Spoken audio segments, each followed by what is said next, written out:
அவங்க வாக்குறுதியை நிறைவேற்றினாங்களா, இவங்க வாக்குறுதியை நிறைவேற்றினாங்களா அப்படின்னு கேட்கறதுக்கு ஒரு கணம் முன்ன நாம நல்லபடியா வாக்கு செலுத்துறோமா அப்படிங்கிறத சிந்திச்சு பார்ப்போம். போலி வாக்குறுதிகளை நம்பி ஏமாந்தது போதும். இந்த ஒரு முறையாவது நாம் தமிழர் கட்சிக்கு வாக்கு செலுத்துங்க.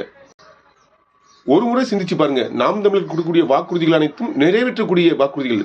தண்ணீர் உலக உயிர்களின் தேவை. அந்த தண்ணீர் விலைக்கு விற்கப்படாது.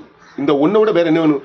எல்லாரும் சிந்திச்சு பாருங்க. கிராமப்புறங்களில் இருக்கிறவங்க ஒரு மாசத்துக்கு ஒரு முறை இல்லை 2 முறை தண்ணி லாரியில் தண்ணி அடிக்க வேண்டியிருக்கு. அப்படிங்கும்போது கிட்டத்தட்ட 2000 ரூபா 3000 ரூபாய் நமக்கு மாசமான தண்ணிக்கு செலவு பண்ண வேண்டியிருக்கு.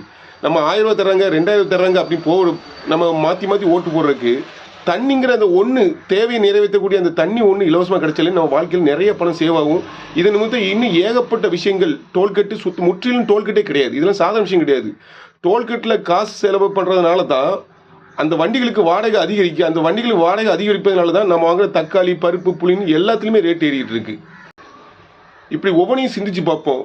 நல்லதொரு கல்வி கிடைக்கும், நல்லதொரு மருத்துவம் கிடைக்கும். இந்த உலகத்தில் நாம் உழைக்கிற காசு, சேர்த்து வச்ச காசு ஒரு நொடிக்கு காணாமல் போகிறது எதில் தெரியுமா? மருத்துவத்துக்கும் நல்லது கல்விக்கு தான் காணாமல் போகுது. ஏன்னா நம்ம உழைக்கிற காசு தின்னு அழிக்க போது கிடையாது. மருத்துவத்துக்கும் கல்விக்கு தான் நம்ம கொடுத்து அழிக்க போகிறோம். அப்படிப்பட்ட மருத்துவமும் கல்வியும் இலவசம். இந்த 2 இலவசம் கிடைச்சாலே வாழ்க்கையில் நம்ம 1000 ரூபா உழைக்க தேவையில்லை, 200 ரூபா உழைச்சாலும் நிம்மதியாக வாழ முடியும். அதனால் இந்த சிந்திச்சு வாக்களிங்கள். உங்கள் தலைமுறைக்கு நல்லதொரு வாழ்வு கிடைக்க நாம் தமிழுக்கு வாக்கு செலுத்துங்கள்.